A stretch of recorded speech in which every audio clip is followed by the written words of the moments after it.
Depuis le seuil de la demeure de Molly, elle regarda son mari, Philippe, s'installer dans sa Jaguar XJ. Elle lui fit un signe de la main et lui envoya un baiser. Philippe, lui rendant son sourire et son salut, quitta ensuite l'allée, en route pour l'aéroport et son vol pour New York. Satisfaite, Molly s'appuya contre l'encadrement de la porte, savourant la douceur matinale de la Floride du Sud. Une fraîcheur délicate persistait encore, mais la chaleur du jour ne tarderait pas à s'intensifier. Leur petit jardin était inondé de lantanas et de pantas, tandis que deux magnifiques bougainvilliers encadraient élégamment la porte et le porche pittoresque.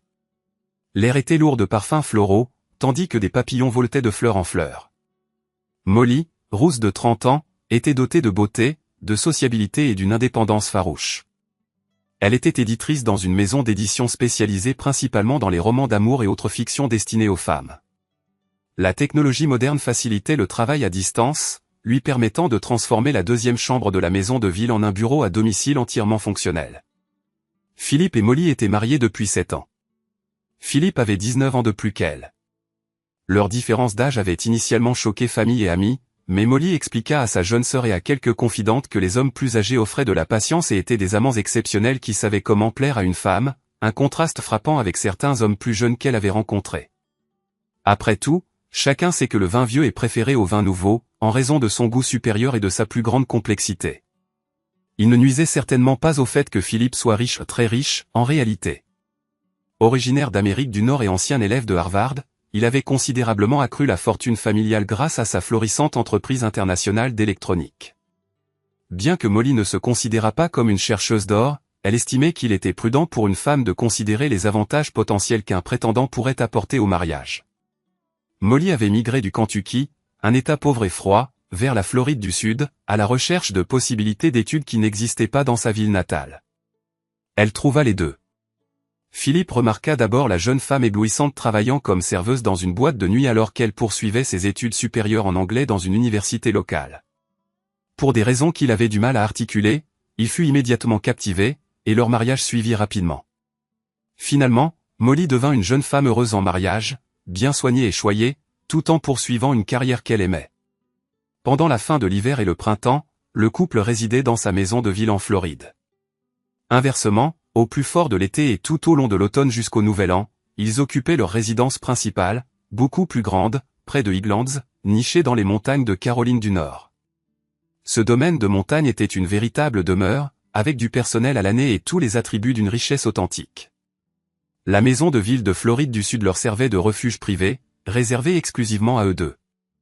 Les engagements professionnels de Philippe nécessitaient fréquemment 1 ou 2 voyages par mois, d'une durée généralement de 3 à 5 jours, et parfois plus longtemps. Molly ne considérait pas ses absences comme un fardeau, compte tenu de son travail, de ses nombreux loisirs et de son dévouement passionné au fitness. De plus, leur maison de ville était idéalement située à seulement 2 rues de la plage, et à seulement un demi-mile se trouvait une bande côtière regorgeant de boutiques, de restaurants, de bars et de boîtes de nuit haut de gamme, offrant une gamme variée de divertissements.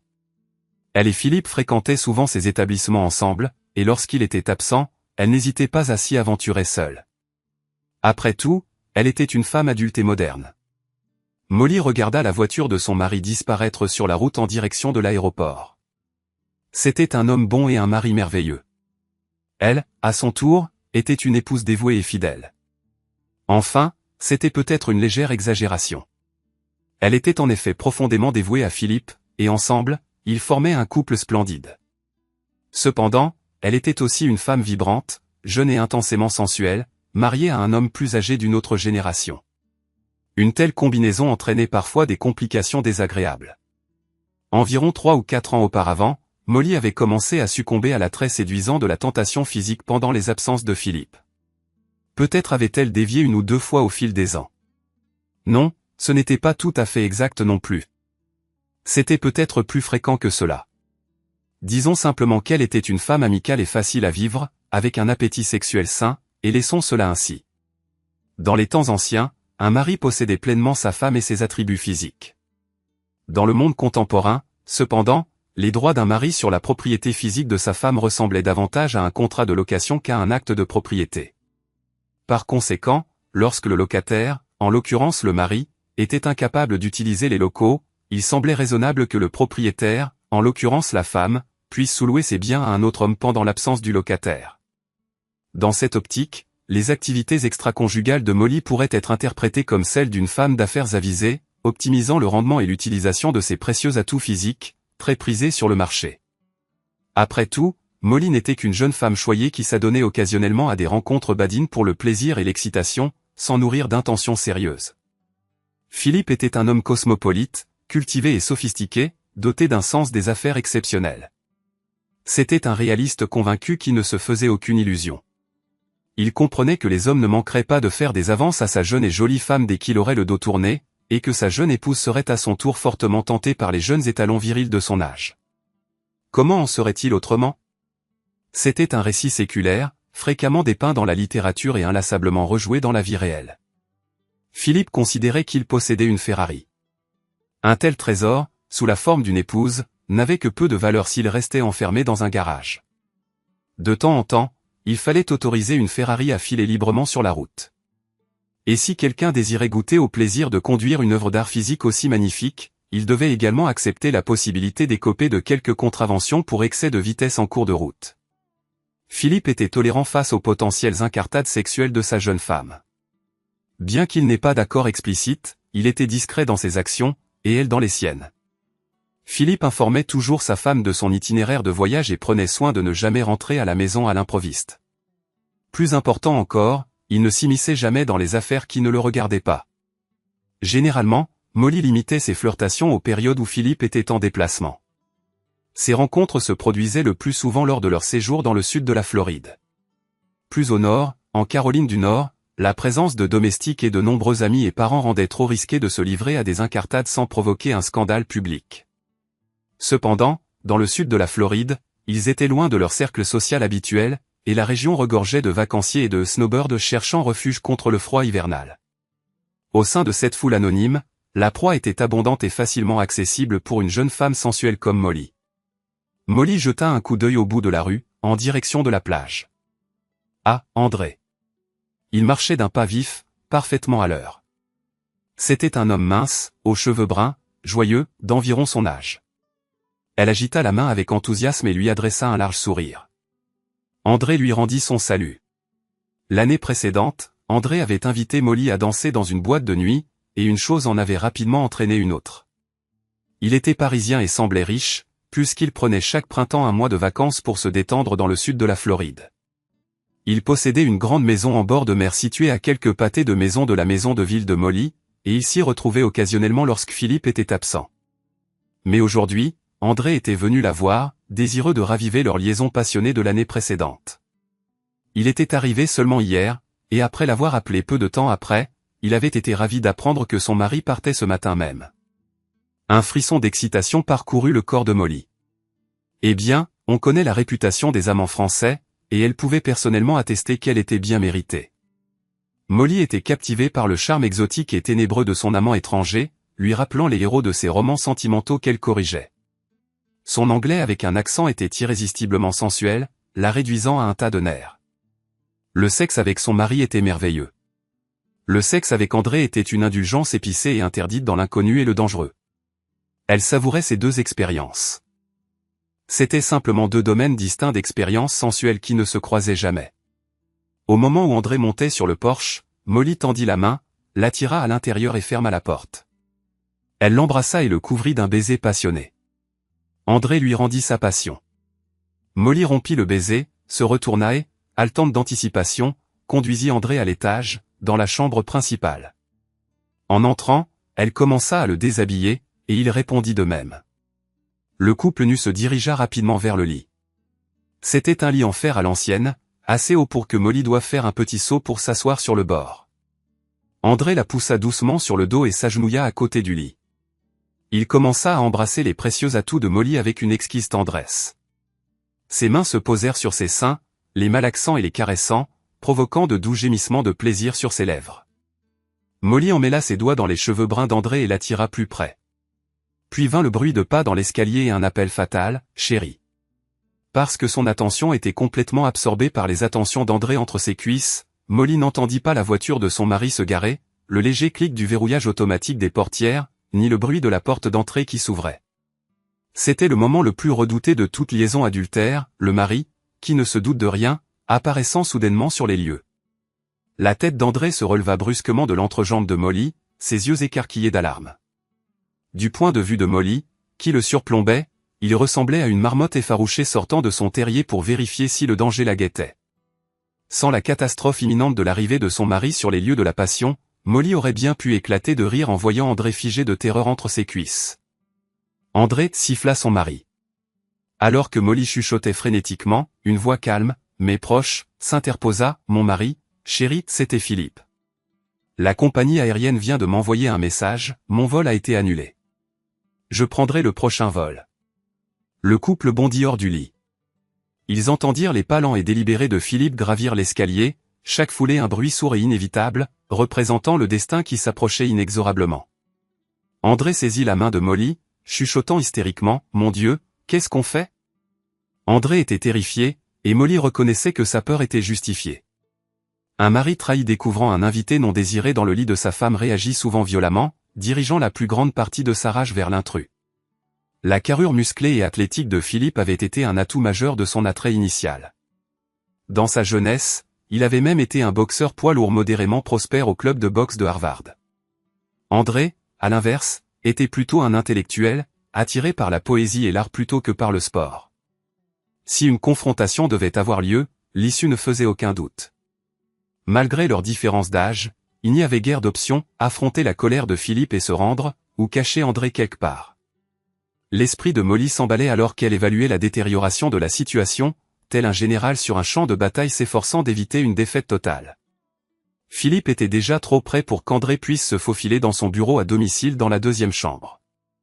Le placard et la salle de bain offraient tous deux une dissimulation temporaire, mais aucun des deux ne fournissait un véritable abri si Philippe décidait de regarder à l'intérieur.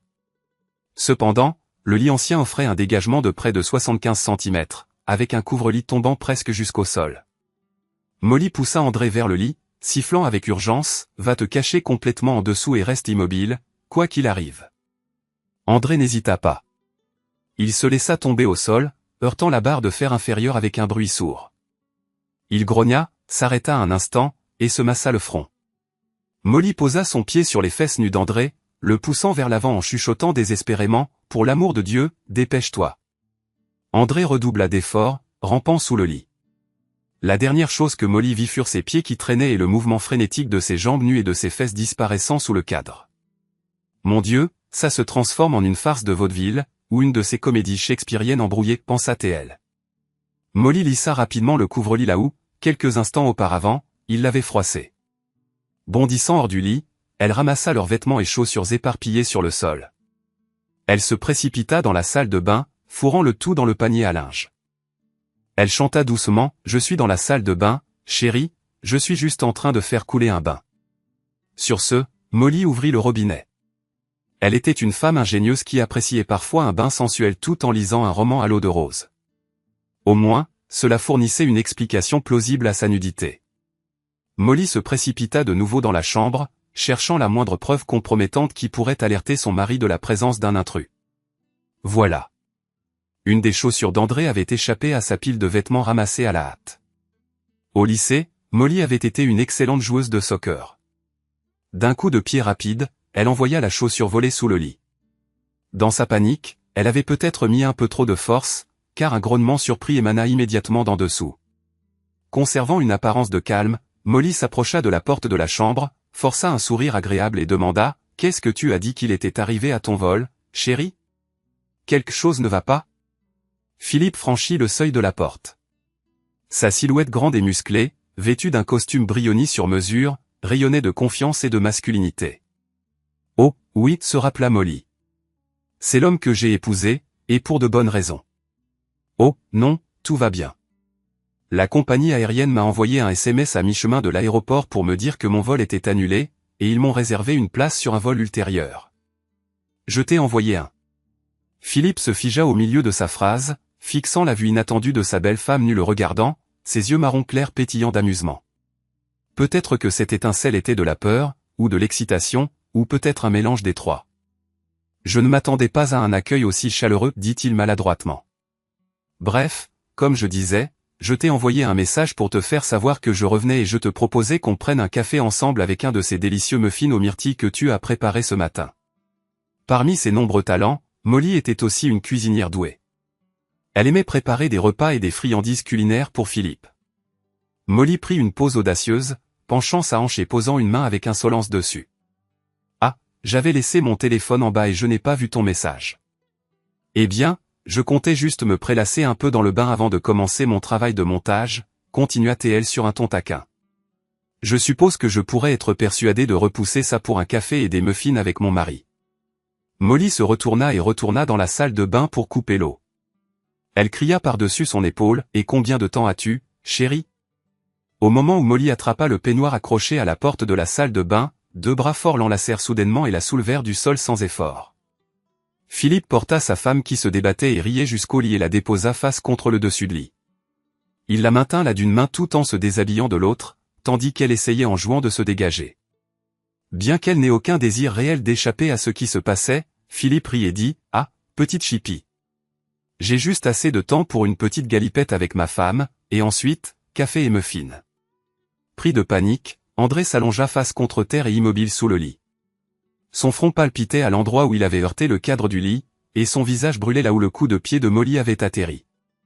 Il se força à rester aussi immobile qu'un cadavre. Il avait vu Philippe avec Molly plusieurs fois l'année précédente.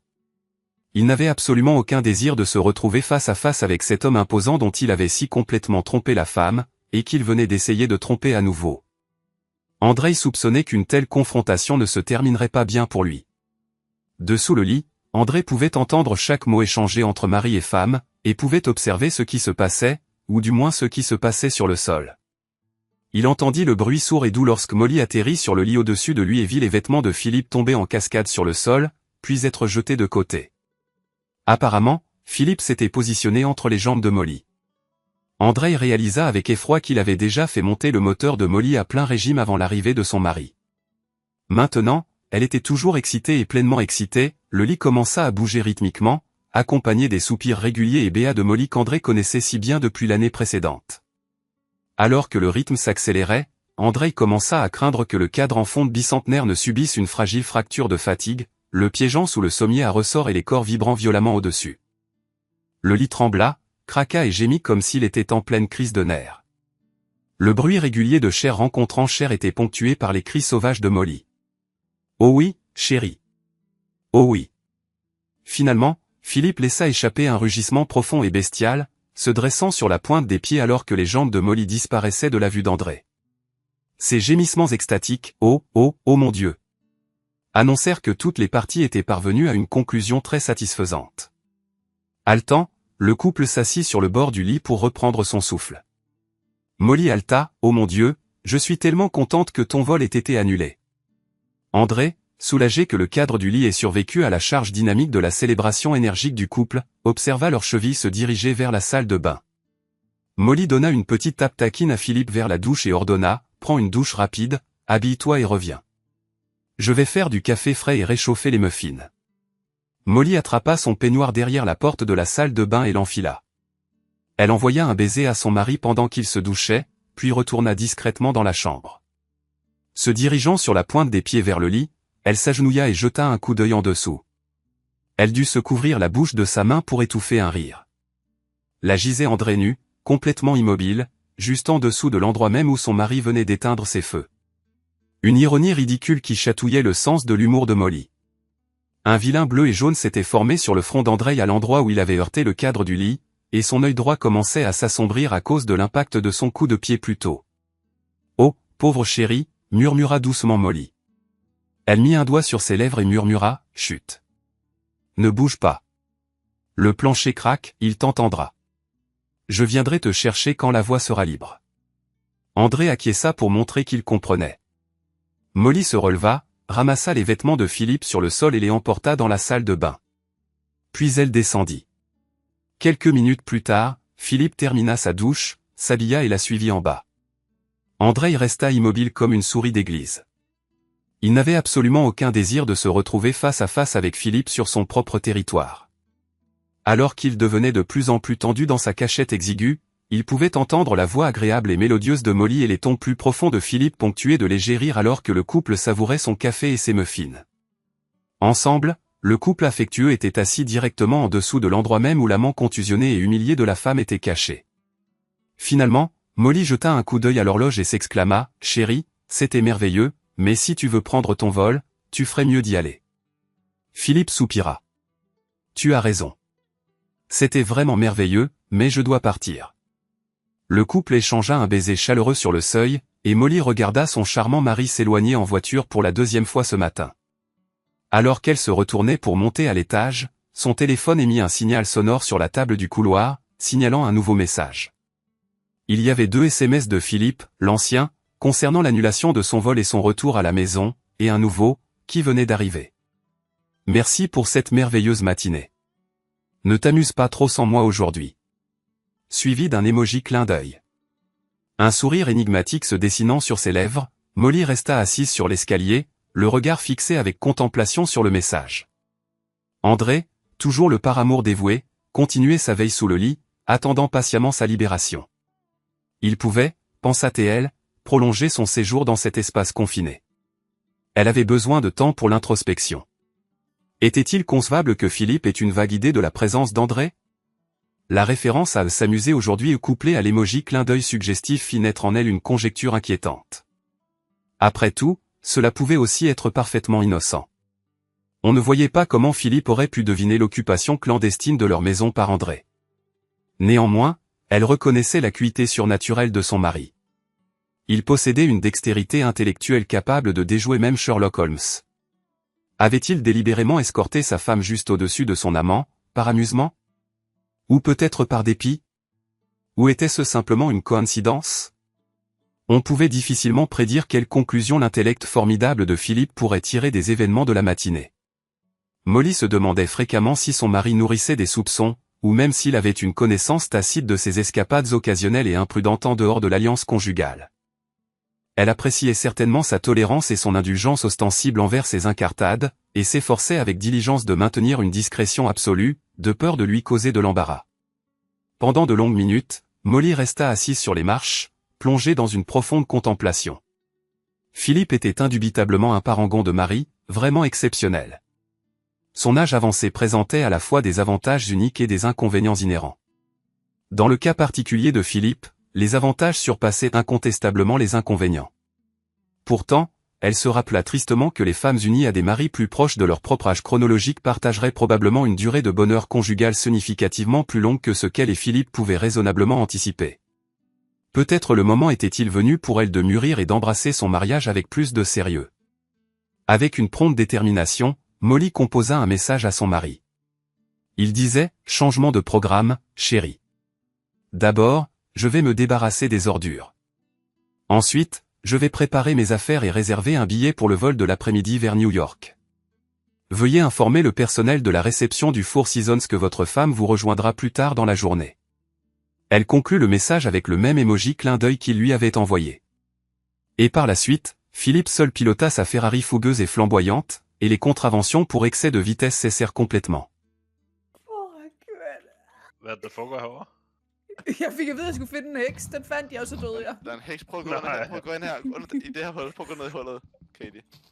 Gå ned og nakke dem, Katie. Kom så. Kom ned, Katie. Gå ned og nakke dem. Kæmpe village hernede. Jeg er det. Nej, kom så, Katie. Kom så, Katie. Nej, don't worry, Liva. Sværet i hånden. Tror du ikke, det der er svært? Der er jo ikke en heks dernede for helvede. Jo, gå så ned. er det. Det er bare fordi... Åh.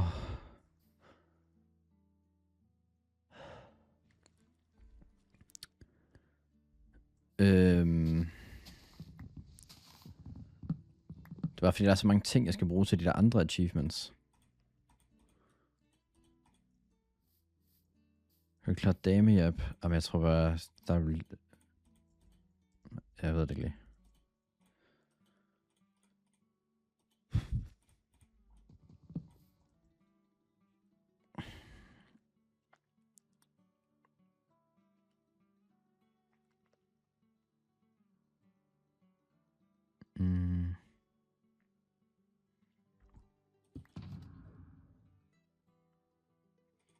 Sådan er problem solved.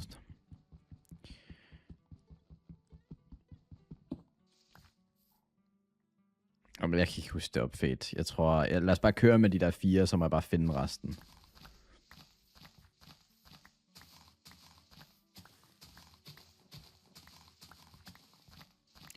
Vi kaldte den bare... Har vi ikke lige hørt den her en gang? Jeg skal virkelig have unbreaking på den der...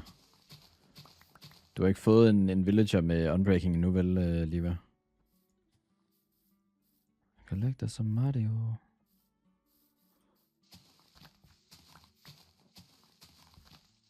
Millioner. Vi er enige om, jeg havde den der, ikke? Den hvide, det var white. Nej, den har jeg ikke så. Den er sikker. Så der river bare spændkaretten. Du hører mig ikke lyve. 19 år gammel, gen fuck for staten. Sport mode S. Pak den 3-punkts vending, og lad damerne er aktiv. Godt. Kan du krydse den videre af op, fedt? Var ikke den, de andre kaldte beige? Nej, det var Calico. Nej, det var Ragdoll. Den er rigtig, den er helt hvid, den her. Behandler mig som sådan noget, vel? Det er fordi, der var en på et andet tidspunkt, Christensen, der var hvid, men som ikke var hvid. Okay, så var der en hernede. Det er Jorden, Ben er så rigtig godt med et... Og gå arbejdsløst i morgen, hvis du skal bare arbejde.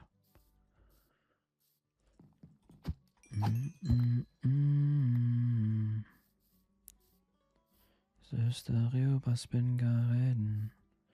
Du hører mig ikke lyve. 19 år gammel, giver en fuck for staten. Og ham her. 2-3. Er der 5 mål i kampen allerede, eller hvad? Så den der, det er Siamese. Så Siamese og White kan vi krydse af nu.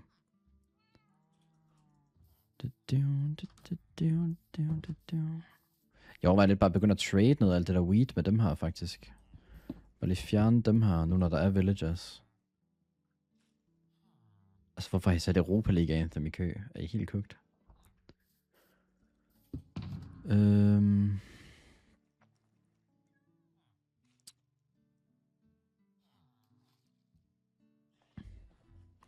Parader op som Kessler.